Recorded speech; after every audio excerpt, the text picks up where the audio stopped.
Hola, bienvenidos a Code for Thought, el podcast sobre software para investigación y las personas que lo crean. Soy Sofía Miñano y hoy tengo el placer de ocupar el asiento de Peter en esta edición especial del podcast en español. Es posible que para muchos de nuestros oyentes hispanohablantes el término ingeniero de software de investigación, o RSE por sus siglas en inglés, suene como algo nuevo. En muchos países no existe un título oficial para quienes aplican el desarrollo de software al ámbito de investigación académica. Sin embargo, el software es cada vez más prevalente en la investigación, desde los ámbitos de ciencia a los de humanidades. Y como dice el Instituto de Sostenibilidad de Software, y como dice el Instituto de Sostenibilidad de Software, SSI por sus siglas en inglés, el software de calidad es fundamental para la investigación de calidad. Debido a esta necesidad, cada vez en más partes del mundo se puede trabajar como programador o ingeniero en el mundo académico o científico. Hoy hablamos con Carlos Gaviria Calderón, un ingeniero de software de investigación en el Instituto Alan Turing, el Instituto Nacional de Inteligencia Artificial del Reino Unido, que nos va a contar cómo es esta profesión y cómo puede uno acceder a ella y cómo él ve el papel de los RSI en Latinoamérica. Hola Sofía, encantado de estar acá. Hola Carlos, qué bien hablar contigo. Bueno, pues para empezar quería hablar un poco de qué es un RSI y qué hace. Entonces, Diego Alonso Álvarez, que es el jefe del grupo de RSI en Imperial, dio una muy buena charla al principio de nuestro seminario de charlas de RSI en español sobre qué es un RSI y cómo se entiende el rol en las universidades del Reino Unido. ¿Cómo describirías tú esta profesión? Básicamente, ingeniero de software en investigación creo que está en el nombre, ¿no? Un ingeniero de Ujú, software que trabaja en el ámbito de investigación científica, en la ujú, academia. Yo hace muchos años trabajé en industria, en una empresa de seguros, y yo me acuerdo que mis colegas, ingenieros como yo, informáticos, sabían tanto más de las pólizas que la gente de las aseguradoras, la que vende el producto, ¿no? ujú. Y creo que algo de eso, o sea, cuando uno como ingeniero informático trabaja en un ámbito, saber del ámbito te ayuda bastante. Y creo que ese es el agregado que nosotros voy a usar las siglas en inglés, perdón, los RSC traemos a los proyectos, ¿no? Somos Ujú. informáticos, pero que sabemos de ciencia, por ende podemos tener mucho más impacto, mucho más rápido que un informático que lo desconoce. Ok, ok. O sea, la ventaja desde tu punto de vista, la ventaja principal es a veces lo llaman como domain knowledge, ¿no? Conocimiento del ámbito en el que estás trabajando. Ok. Sí, así es. Y también se produce en lo técnico, ¿ah? Por ejemplo, Ujú. me acuerdo de que cuando trabajaba en industria hace años de años, yo sabía Java, era un llavero. Ah, va. Y eso era Era un bastante, llavero. era un llavero, así es, así es. Y eso tenía un valor. Como era de Java, es un lenguaje muy popular en la industria, había demanda, ¿no? Sí. Cuando hice el salto a la academia, bueno, Java no es tan popular. Claro, o sea que también las tecnologías que se usan y los skills que se requieren varían un poquito Sí, entre academia e industria. Ajá. por ejemplo, últimamente Julia es muy popular en proyectos científicos, pero Ajá. no creo que ningún banco o aseguradora trabaje con Julia en el día de hoy. Yo conozco una persona que está contratada programando en Julia y siempre le digo que debe ser uno de los 50 en el mundo. O sea que sí, Sí, pero, cool. ¿trabaja en industria o en academia? Está en una startup, o Ah, sea, que es mira un tú. poco sí, es como una startup en verdad hace bastante research, o sea, es como research en la industria, pero sí, en una startup. No, pero sí, pero creo que si vas a la industria te conviene más saber Python que saber Julia, me Ajá. atrevería a decir. Okey, interesante. Sí. Cool, bueno, cuéntanos un poquito más sobre tu trabajo actual. ¿En qué proyectos de software estás trabajando ahora en el Turing? ¿Nos puedes contar un poquito? Ah, claro, claro, claro. Ya voy casi 2 años en un proyecto que se llama CBDNet. Y CBDNet, el objetivo es que por 5 años queremos hacer un prototipo de lo que es un digital twin del sistema cardiovascular. Ujú. En el espíritu de nuestras charlas no voy a decir digital twin, voy a decir, gemelo digital. Qué bonito, qué bonito. Y el gemelo digital es básicamente un modelo computacional personalizado. O sea, podemos hacer un modelo computacional de los pulmones y corazón de Sofía. Ajá, Y con este modelo podemos predecir cómo tu salud va a evolucionar en el tiempo ajá, y si algún medicamento te va a mejorar o no te va a mejorar. Entonces, bueno, el proyecto es bastante grande. Tenemos los postdoc, investigadores postdoctorales. ujú, Ellos hacen el desarrollo del gemelo digital, ¿no? El modelamiento. Ellos son gente que saben de anatomía, que saben de medicina, a diferencia mía que estoy en informático. Pero mi ajá, contribución va por dos lados en el proyecto. Para hacer este gemelo digital necesitan data de pacientes y de estudios clínicos. claro. Ahora, esta data es sensible. Tú no quieres que tu información de tu salud aparezca en, no sé, en Reddit, o en GitHub.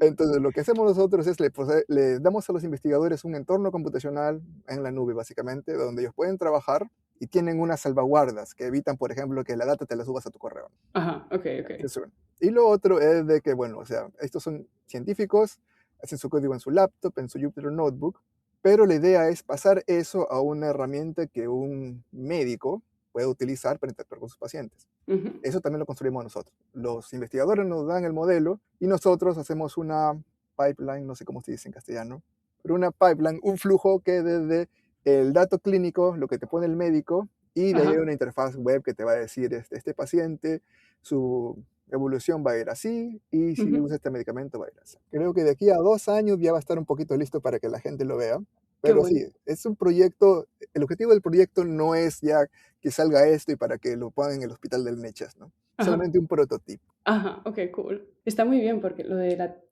traducir algo que se desarrolla en investigación y hacer un pequeño prototipo para algo que tenga impacto en la vida de los médicos, ¿verdad? Es muy bonito eso. Y tal vez después hablaremos, ¿no? Porque sí, pasar el prototipo a algo que de verdad el usuario de la calle puede usar es una brecha muy grande, ¿no? Ajá, sí, sí, efectivamente. Bueno, también quería mencionar que sé de primera mano que coorganizas un seminario mensual sobre desarrollo de software para investigación en español, que bueno, ya hemos hecho varias menciones a las charlas. Lo llamamos las charlas RSE, que es un poco mezclando inglés y español. Pero bueno, sí, son charlas sobre desarrollo de software para la investigación. Y bueno, hablaremos un poco más en detalle sobre esto un poquito más tarde, pero solo para aclararlo para nuestros oyentes. Si quieres podemos seguir hablando un poquito más sobre tu trayectoria, sobre cómo fue tu camino desde la ingeniería en Perú hasta estar ahora trabajando como RSE en Londres, qué es lo que te atrajo de este campo y qué fue lo que más te motivó a dar este salto internacional. Bueno, te puedo decir lo que hice yo, que tal vez después hablaremos también, la gente llega a esta carrera de muchas formas, pero les puedo contar al menos la mía. Ujú, Yo soy informático, bueno, en Perú le llamamos ingeniero de sistemas, ujú, hice mis 5 años, trabajé en la industria, en la aseguradora, lo que te conté, y siempre tuve el bichito de la investigación científica. Quería probar.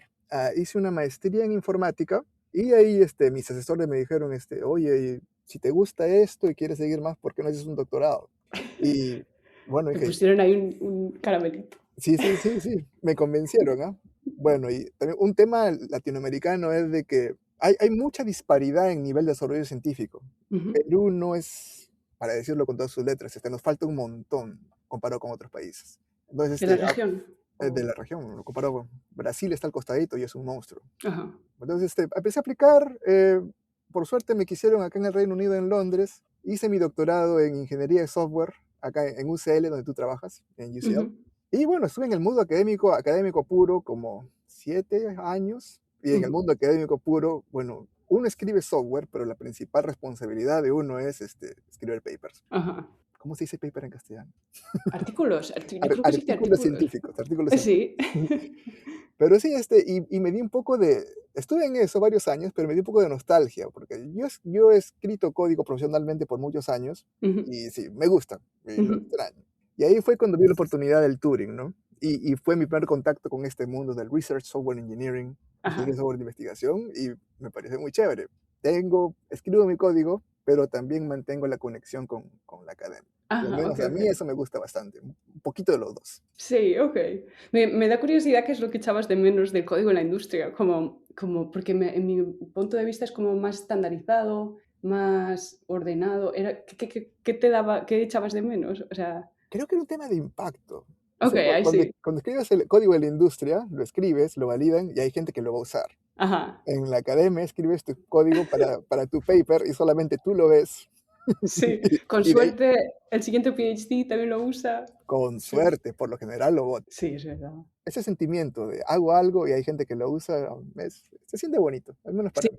Okey. Hemos hablado un poquito de que tienes experiencia en la academia como investigador. Bueno, de hecho, tienes un doctorado en teoría de juegos. Y, bueno, hemos dicho que has hablado también en la industria, hemos hablado de las diferencias entre trabajar como ingeniero de software en la industria y en la academia. bueno, sabemos de las charlas que tuvimos a dos ponentes, a Jenny Vega y a Lucía Cipollina, que trabajan como ingenieras de software de investigación en la industria, o sea, hacen investigación, pero dentro del sector privado, ¿no? O sea, Jenny trabajaba en Isomorphic, que estudian como desarrollo de drogas utilizando inteligencia artificial, bueno, fármacos, perdón, desarrollo de fármacos utilizando inteligencia artificial, y Lucía, que trabajaba en Meta. No sé si quieres comentar algo más sobre las diferencias que ves entre desarrollar software en la industria y la academia, incluso en ambos casos dentro de la investigación, haciendo investigación tú. ¿Qué diferencias ves? Sí, sí, bueno, primero para dejar en claro que de este mundo de la investigación corporativa, como lo que hace Lucía en Meta, lo que hace Jenny en Morphic, de eso sí no tengo mucha experiencia y creo que es un mundo aparte. Si quieren Ajá. saber más, vayan a nuestra página, ahí están las diapositivas.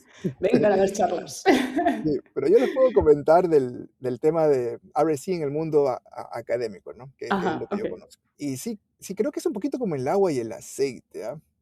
Es bien diferente. Por ejemplo, en la industria, por lo general hay dinero, ¿no? Y eso se traduce como tienes equipos de ingeniería grandes, 15 ingenieros, con project managers, con testers, tienes servidores y tienes una comunidad de usuarios, ¿no? Que es más o menos larga. Sí, Ya, en el mundo académico no es tan así. sí, sí, Sí. claro. Incluso en el Reino Unido, ¿no? Que bueno, es el primer mundo, no hay tanta plata. O Sí, sea, sí, se nota la diferencia, sí. claro. O sea, un proyecto de RSI, no sé cómo será tú, Sofía, pero con suerte, 2 RSIs tal vez, Sí, y de ahí postdocs. Y bueno, y también la plata de, al menos para compute, es limitada, ¿no? sí, sí, sí. Muchos usan los sistemas SLARM, donde la gente tiene que hacer su colita Sí, ¿eso para te parece ejecutar. rústico? A mí me parece top notch. No. Creo que en industria no hay que hacer colita, está todo ahí ¿Ah, sí? predeterminado. Sí, sí. Claro. El trade-off que mucha gente menciona entre trabajar en investigación en industria y trabajar en investigación en academia es que en la academia tienes mucha más libertad para elegir lo que tú quieres hacer, mientras que en la industria tienes que trabajar en algo que sea productivo y que te indiquen desde arriba que, bueno, que esto va a hacer un producto. O sea, es mucho más estrecho, Sí. pero, por ejemplo, en la industria quizá tienes mucho menos de otros trabajos adyacentes tipo labores administrativas, o sea, como tú dices, es que si en un proyecto hay un RSI, el RSI es Project Manager, el que Todo. aplica las becas, todo. Hasta Entonces, hasta el link de los escritorios, todo tienes que hacer. claro, entonces, sí, en la industria parece que solo estarías haciendo código, lo cual es muy agradable, yo creo para mucha gente, o sea, hay gente que eso le da mucha satisfacción haciendo solo cosas técnicas, pero pierdes libertad de en qué campo te quieres desarrollar, quizá. ¿Estás de acuerdo más o menos con esta visión? O... Definitivamente. Y yo creo que se traduce como riesgo. O sea, justamente porque en la industria hay tanto dinero, Ajá, no toman decisiones arriesgadas, ¿no? O sea, ajá, en vez de construir algo nuevo que no ha sido probado, hablas con IBM, un Microsoft, pagas algo, te dan un sistema y ya está, ¿no? Pero en ujú. el mundo académico todo es riesgo, nada está seguro. Sí. Alguien escribió una grant diciendo que voy a resolver el hambre mundial, le Alguien dieron, confió, sí, alguien le sí, dio dinero, sí, es verdad. y bueno, ¿no? Y esa es la naturaleza de la ciencia. Uno Claro. tiene un plan, tiene una ambición, va a tratar muchas veces, vas a fallar muchas veces, y en una de esas quizás vas a avanzar un poquito, y creo que en ese poquito está lo bonito de nuestra carrera, ¿no? O sea, es Ujú, algo nuevo, ujú. que nadie lo ha hecho, y si sale bien, y no es que siempre salga mal, sale bien muchas veces, contribuyes al conocimiento científico, y Ajá. eso es especial. Sí, es verdad, eso es muy bonito. Cool. Pues muchas gracias, Carlos. Si quieres, pasamos al siguiente bloque, Dale. en el que queríamos hablar un poco de cómo se convierte uno en un RSI y hablar de las habilidades y un poco de educación. Entonces, sí, quería preguntarte, hemos dicho que tanto si uno viene de la academia como de la industria, de la ciencia o del software, ¿qué habilidades crees que son importantes para quien quiera desarrollar una carrera como RSI? Lo importante es tener no sé, bueno, lamentablemente la gran mayoría de RSIs que conozco tienen doctorado. O sea que Ujú. eres un científico calificado, tienes un papelito que dice tú eres un científico. Ajá. Ahora, no creo que sea necesario, porque es un montón, son 5 años quemándote las pestañas. Yo no creo que eso sea necesario para ser un RSI. Pero Ok. bueno, dicho esto, creo que es importante tener un conocimiento básico del mundo científico, ¿no? Y esto Ujú. tienes que saber, por ejemplo, saber leer un paper, saber buscar bibliografía. Para saber leer un paper tienes que saber un poquito de matemáticas, dependiendo del área en la que estés, un poquito de ciencia. biología, física, este tipo de cositas. Bueno, y en el día de hoy creo que casi toda la ciencia es data driven, es por datos. Así que tienes Ujú. que saber procesar datos, ¿no? Claro. Saber tu SQL, tu SQL, tus pipelines, tu Panda si eres un pythonista. NumPy, Y NumPy. NumPy, por supuesto, NumPy. Y en el tema de lenguajes, ¿no? Si hay una serie de lenguajes que la ciencia prefiere, ¿no? Ajá. La gente me dice de que Fortran es bastante popular. Hasta ahorita nunca lo he tocado, pero aparentemente Fortran es lo máximo en el mundo científico. Pero, por Es ejemplo, ese tipo de muy cosas, ¿no? sí, también creo por disciplinas, o sea, para cosas que son más tipo métodos numéricos, yo creo que la gente usa mucho Fortran, en física, ¿no? Simulaciones, eso parece que se usa mucho Fortran, pero es verdad que yo diría que en la mayoría de ambientes que yo me encuentro, Python es el Sí. más dominante, O sí. R, ¿no? Sí, R también, también. es verdad. Sí, Pues sí, bueno, y tu dime. estadística, ¿no? Eso sí, porque, o sea, la estadística, casi todo paper científico va a ser un claim, ¿cómo se dice claim? Una aseveración estadística, tienes que saber entenderlo. Sí, okey, okey. O sea, ¿crees que la trayectoria de un doctor o sea, crees que un doctorado te prepara para ser como un científico y que aprendes, habilidades que luego son útiles también en el campo de R&C, porque se trabaja también en investigación, ¿no? Claro, pero igual, inclusive acá en el Turing, somos conscientes de que casi la gran mayoría de gente acá tienen doctorados, Ujú, pero estamos tratando de que no sea así. Porque ujú, es una barrera muy alta, o sea, hacer un doctorado es difícil y no creo que se necesite. Tengo colegas acá muy buenos, muy capaces, que no tienen doctorado, son, ujú. son la minoría. Lo clave es cómo haces para aprender estas cosas sin necesidad de ir a un doctorado. Y creo, Sí. creo que se puede. Creo que acá en el Reino Unido hay undergraduate internship. Inclusive con un Ujú. máster ya te da bastante. Ujú. O sea, una pequeña exposición al mundo de la investigación para ver básicamente cómo son los procesos, cómo son Sí, los métodos. Sí, pero es verdad, por ejemplo, yo creo que uno de los beneficios de RSI es que, y lo hemos visto también en las charlas, que hay backgrounds como carreras muy diferentes que acaban en RSI y creo eso beneficia muchísimo a la profesión porque hay como muchos puntos de vista diferentes de gente que ha estudiado diferentes cosas y tiene diferentes cosas que aportar. O sea, entonces, creo que eso beneficia muchísimo al trabajo final. Cuantas más diversidad de opiniones haya y más diversidad de habilidades, en general, el producto final tiende a ser mejor, yo diría. sí, Entonces, definitivamente. claro, entiendo que el Turing tenga interés en contratar a gente con variedad de backgrounds en vez de todo el mundo PhD, porque eso es como demasiado estrecho. En el Turing casi no hay mucho informático. Soy de la Ah, ok. minoría. Oh, De, wow. de mi pequeña encuesta, creo que la gran mayoría son físicos. Sí, yo también veo muchos físicos, porque me da la sensación de que aunque seas físico teórico o experimental, acabas haciendo mucho código en ambos casos y sí, programan muchísimo, sí. Entonces hay muchísimos físicos, sí. Y mucho data processing. Sí, Oh, Dios, procesamiento de datos. eso, qué bonito. Bueno, sí, quería también mencionar que en las charlas hemos visto o sea, que la profesión de ARSI tiene unos backgrounds muy diversos y que lo contó Riva en su charla también, que es un ejemplo súper bueno. Riva Quiroga, que presentó en nuestro seminario y ella empezó estudiando literatura y lengua y educación, o sea, un campo que parece bastante lejano de la programación. Y su camino es muy interesante. Yo recomiendo a la gente que por lo menos mire sus slides en la página web. Y también hemos escuchado de eso, muchos ponentes con background en física, que ya hemos mencionado, o sea, Lupe, Jaime y Jesús, creo que todos tenían background en física. Luego algunos en background de biología, como Camilo y Juliana, que ambos, eso es menos común, pero también hay algún ejemplo. Y bueno, neurociencia, Cecilia venía de la neurociencia y de ingeniería también alguna gente como Felipe y Jenny también tenían background de ingeniería, yo también soy ingeniera. Entonces, es bastante diverso dentro de las ciencias, pero... Creo que de eso viene, ¿no? O sea, las ciencias son diversas. Y, Mm, y hay un esfuerzo, al menos en el Reino Unido, de que todo sea multidisciplinario, ¿no? Tener ujú, gente de muchos backgrounds. Y creo que eso mm, se traduce en nuestra profesión.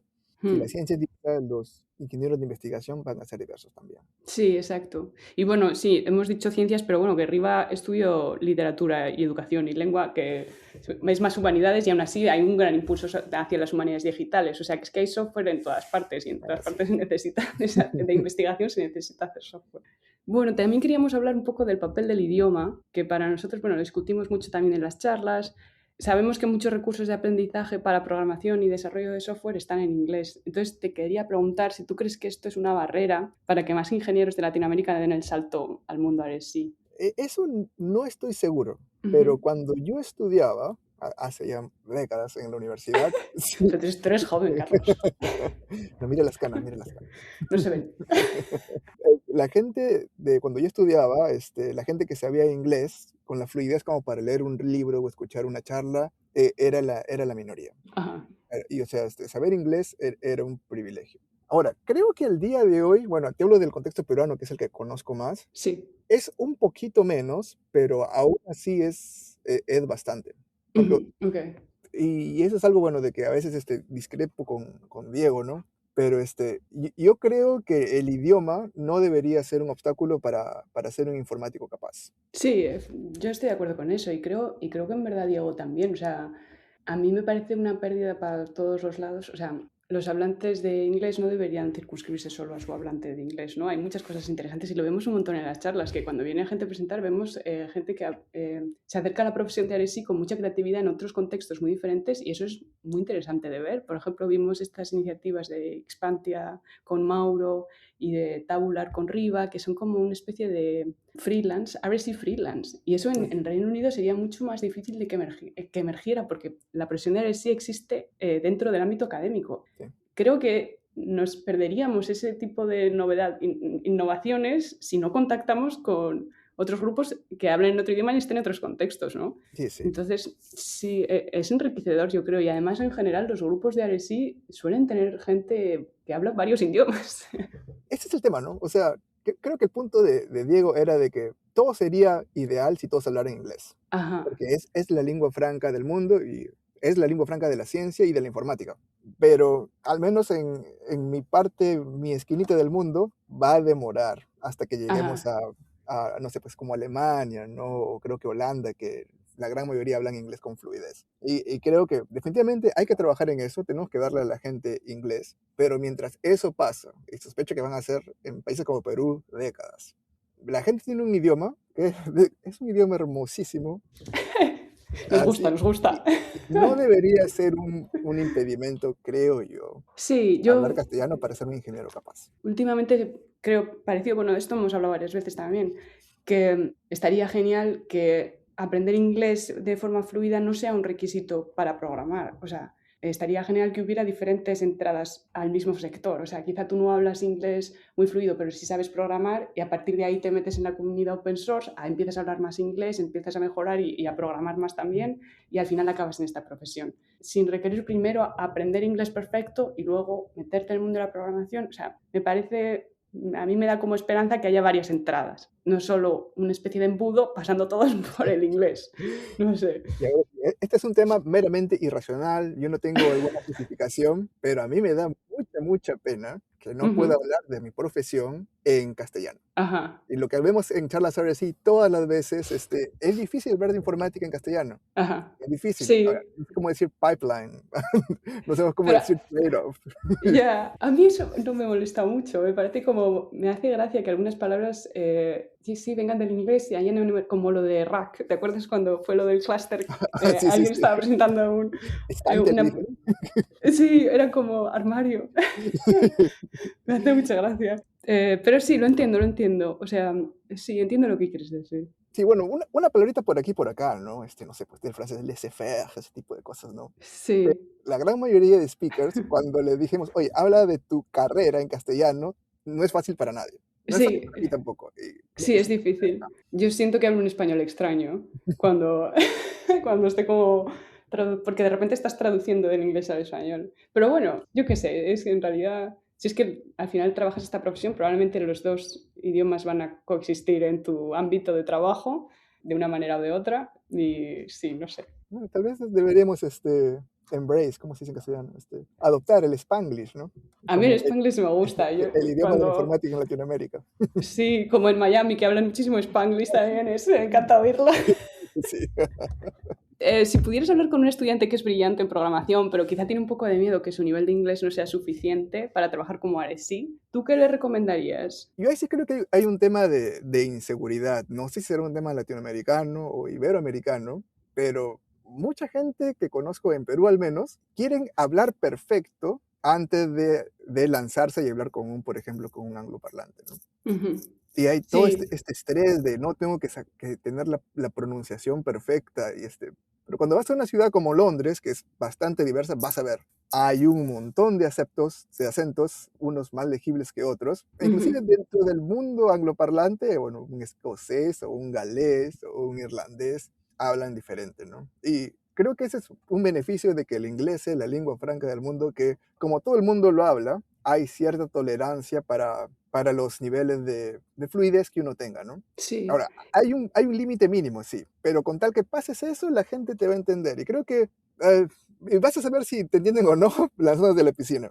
Sí, sí, efectivamente. Y yo creo que Londres es verdad que es un caso en el que se ve mucha diversidad de acentos, entonces yo como persona con acento español, de persona hispanohablante, pues me siento muy acogida porque es que todo el mundo tiene acento, es que la voz que te llama en el andén para meterte en el metro tiene acento. Entonces como, pues esto, te sientes muy acogido. Y sí que noto también, por ejemplo, en la academia, en las conferencias científicas y tal, también hay mucha diversidad de acento y cuando yo siento que cuando oigo a alguien que hace una pregunta en una conferencia con acento, yo me siento más cómoda también para hacer una pregunta. Creo que no se habla suficiente de la diversidad de acentos. A mí también me parece enriquecedora y me parece muy bonito ver cómo la gente pronuncia diferentes palabras, o sea, la misma palabra en inglés de diferentes formas según el campo de fonemas que tengan en la mente, no sé cómo explicarlo, me parece bonito eso. Y creo que no hablamos suficiente de lo enriquecedor también que es la diversidad de acentos. O sea, Sí, es efectivamente. verdad. Y creo que tienes muchísima razón, no hay que tener vergüenza. O sea, creo que hay mucha gente que le frena porque, bueno, los acentos también están asociados como a cosas de clase y bueno, es difícil y creo que hay que estar un poco más tranquilo y aceptarlos los acentos como que son algo bonito. Es que me ha recordado una cosa que creo que me comentó Riva, que por ejemplo, me dijo que en Latinoamérica a veces hay conferencias en español y portugués donde la gente habla como una especie de portuñol. Yo tengo una amiga también española que fue a Brasil y presentó en portuñol una presentación de no sé si era una hora Wow.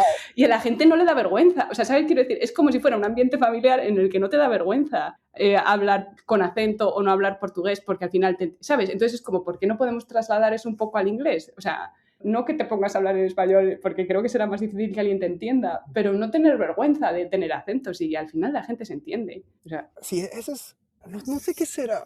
Creo que es porque, bueno, en Sudamérica los países son grandes y la gente no sale mucho, ¿no? mm, Me parece. Por ejemplo, algo que me pasó a mí cuando vine acá, y no sé si te pasó a ti, es de que al inicio me chocaba cuando la gente no entendía mi acento. mm. Y bueno, sabrás de que no hay mucho peruano acá en Londres, somos una minoría. Bueno, pero de repente estáis todos, hay un montón de peruanos en las Sí, charlas. eso sí, la charla sí. Pero sí, o sea, tenía que, no sé, aceptar que la gente cuando escuche mi inglés, va a ser la primera vez que escuchen un acento como el mío, Sí. que al inicio no me van a entender, está bien, hablo un poquito Mm. más despacio y te das cuenta conforme pasa el tiempo, la gente aprende. Sí, sí. Y superar un poco que no es un problema tuyo. En realidad, si alguien no te entiende el acento, el problema es tanto del emisor como del receptor. O sea, el receptor tampoco está acostumbrado a cómo estás tú pronunciando. O sea, creo que muchas veces nos ponemos toda la responsabilidad en nosotros en plan, ay, nadie entiende mi acento. Hombre, no sé, alguien que quizá de un pueblo de Escocia no ha salido nunca de ahí, es normal que no haya oído tu acento y no te entienda, pero que la responsabilidad no es toda tuya. Así es, así es. Bastante que has aprendido otro idioma. Exacto, somos bilingües. Sí. Sí, creo Pero que está bonito hablar de esto también. sí, pero en ciudades como Londres, o me imagino que en Nueva York, tal vez, la gente tiene acento y está bastante aceptado. Ujú. En la ciencia creo que es bastante aceptado en general. Bueno, para cerrar un poco el tema este del idioma, en particular hablando sobre el código, bueno, yo creo que el código es más cercano al lenguaje simbólico que al lenguaje natural de lo que puede parecer a primera vista. O sea, me da la sensación de que sí, aunque tú no hables inglés, puedes programar porque te sabes que la palabra for Ajá. in y if y estas palabras clave son como lenguaje simbólico en realidad. Entonces, mi impresión es que las barreras lingüísticas afectan más al acceso a comunidades de profesión, por ejemplo, la comunidad de ARESI. ¿Tú crees que esto es verdad? O sea, ¿qué opinas al respecto? Yo creo que el lenguaje de programación está, sí, es más simbólico, pero tampoco está tan alejado del lenguaje natural, ¿ah? Me parece, o sea, no sé, pues los nombres de funciones, uno trata de que sean verbos, ¿no? Nombres de variables, que sean sustantivos. Pero sí, o sea, no debería ser una barrera para juntarte con tus colegas, ¿no? Al menos, Ujú, al menos a nivel local. Bueno, ujú. y en mi día de llavero, sí había una comunidades locales muy activas, ¿no? Llavero de Lima, de Perú, Qué hablamos bueno, sí. principalmente español, ¿no? O sea, para dar el salto a internacional, sí, el inglés es Pero también está el otro lado, ¿no? O sea, podría ser una comunidad latinoamericana y ahí podríamos hablar inglés. O sea, Ajá. creo que no se debería tomar ventaja, al menos en el español, de que lo hablamos tantas personas en todo el mundo. Ya, no sé, Sí. pues creo que si es una conferencia, no sé, latinoamericana de informática, mandar Ujú, papers en castellano debería ser. Como los brasileños, ¿no? Tienen un ujú. montón de conferencias en portugués y ellos mandan sus papers en portugués. O sea, Claro, sí, pero es que son un montón de gente. Sí, sí, sí. sí, es verdad. Bueno, y ahora que mencionas esto, sabemos que hay un grupo de RSI de profesión de Chile, RSI Chile, en el que está involucrada Riva Quiroga, y también hace poco ha salido RSI Argentina. Entonces, bueno, están emergiendo comunidades de profesión cuyo lenguaje de trabajo es el español en estas regiones, que me parece que está muy bien para que la gente pueda empezar a conectar. Y tú recuerdas también de unirte a estos grupos de Java y que cambia un poco la perspectiva. O sea, porque siento que cuando empiezas a ser un grupo es como que es mucho más acogedor el Sí, trabajo, ¿no? sí, de hecho. ¿Sentiste algo así? Sí, claro, claro, es muy humano, ¿no? Buscas tu tribu. Sí, Y creo que los programadores son bastante tribales, ¿no? Los Emacs, ¿cuál es el sí. otro? Vim. Ah, sí, es verdad, oh my God. Bim, solo sé cómo salir. Sí, JMS. Ojo. Bueno, que el siguiente bloque de preguntas es sobre el papel de RSI en Latinoamérica. Bueno, en episodios anteriores de este podcast se ha hablado sobre cómo el rol de RSI está emergiendo en países de Asia o de África. Y también en las charlas hemos escuchado perspectivas súper interesantes sobre cómo está emergiendo esta profesión en Sudamérica, como hemos mencionado antes, de Mauro Lepore nos contó sobre Xpantia, o Riva Quiroga sobre Tabular y también sobre el trabajo en RSI Chile. Bueno, que son como propuestas innovadoras que es muy interesante escuchar, porque aquí en el Reino Unido quizá no, en el contexto del Reino Unido no escuchamos sobre este tipo de alternativas. Bueno, también en una de las primeras sesiones escuchamos a Pablo, que representa en el Reino Unido el caso del RSI no oficial. Ah, Esto como para resumir un poco los diferentes tipos de RSI que hemos visto y también en diferentes geografías. ¿Tú cómo ves el panorama para los ingenieros de software de investigación en Perú, en América Latina hoy en día? ¿Crees que hay muchos RSI no oficiales, por ejemplo? Sospecho que la gran mayoría son no oficiales, ¿no? Ujú. Pero creo que más va por el lado de que la ciencia en América Latina está un poquito detrás de la ciencia en el primer mundo. Básicamente es eso, ¿no? Pero tenemos un montón de powerhouses, Ujú. Brasil, Argentina, Chile, el mismo México, ¿no? Pero en otras partes sí la ciencia está un poquito detrás, ¿no? Y creo que esa es la consecuencia, porque, o sea, al final somos ingenieros que trabajamos en ciencia. Si Ujú. la ciencia no está tan desarrollada, pues no hay tanto Sí, espacio, ¿no? pero bueno, la ventaja también es que hay muchísimos ingenieros, me da a mí la sensación, y muy bien entrenados, no sé cómo decirlo, con muy buenos skills. ¿Te da esa impresión o no? Sí, o sea, creo que hay bastante potencial, hay un montón de Mm. potencial, pero, o sea, si eres un PI, un investigador principal, que te han dado un dinerito para tu grant, ¿cómo se dice grant en castellano? Para tu No sé, proyecto, lo voy a llamar financiación. Ah, proyecto. sí. ¿Tú preferirías contratarte un investigador postdoctoral que a un informático, ¿no? O sea, hay un tema Ujú. de prioridades. Inclusive acá en el Reino Unido, creo que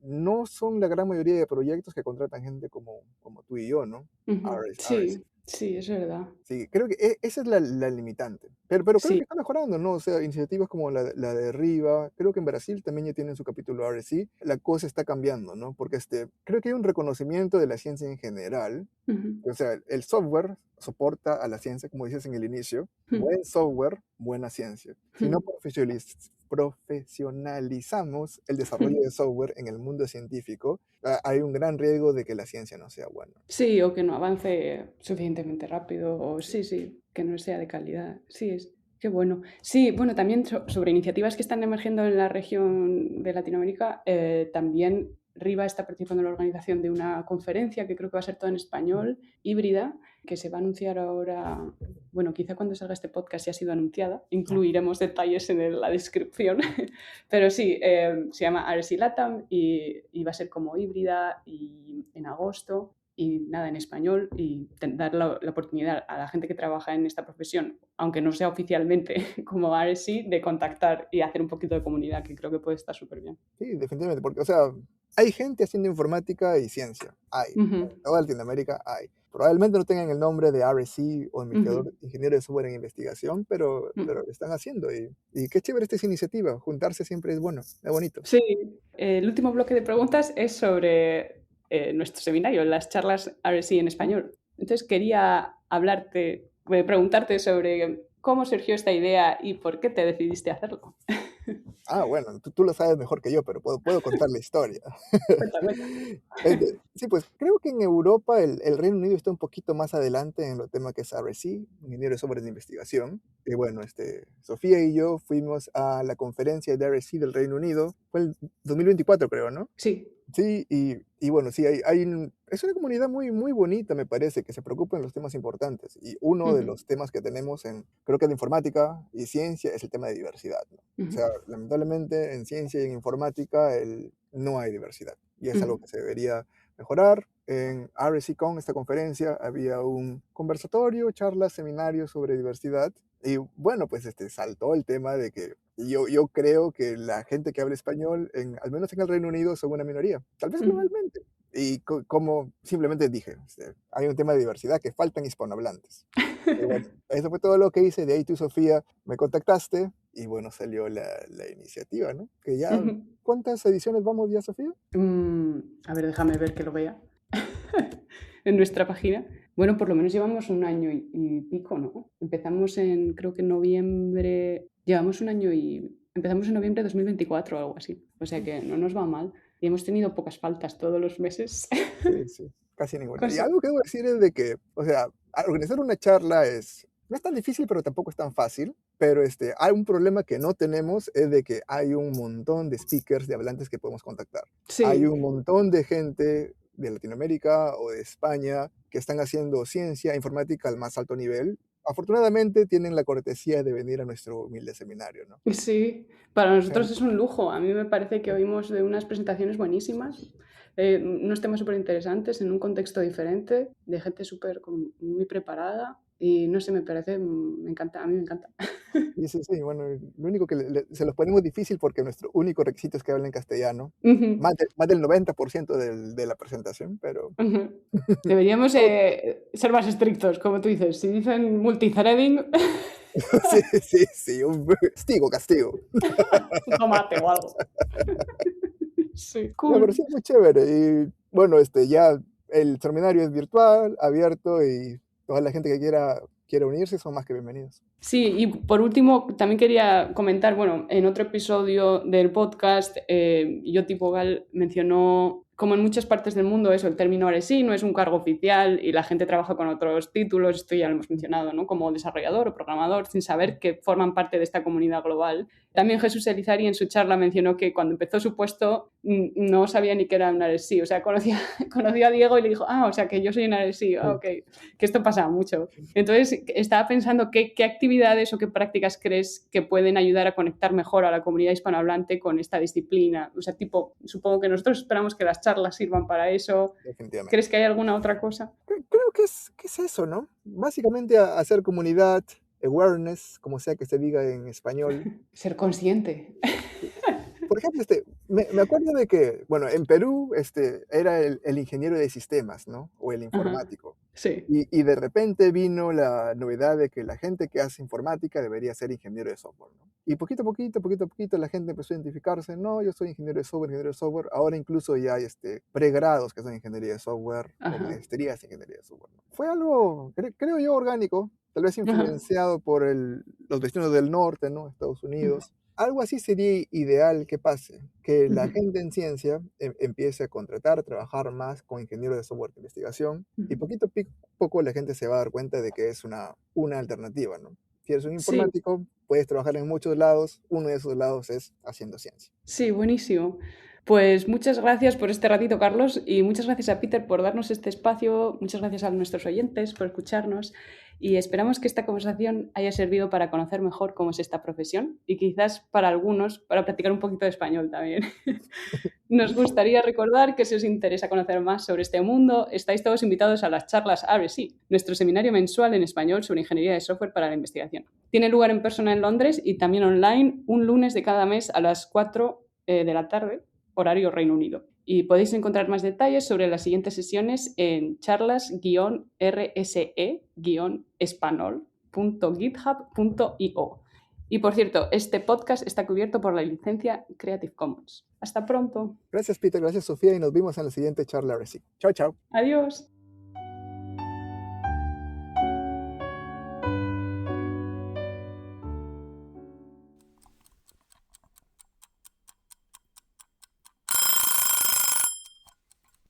Oh, time's up.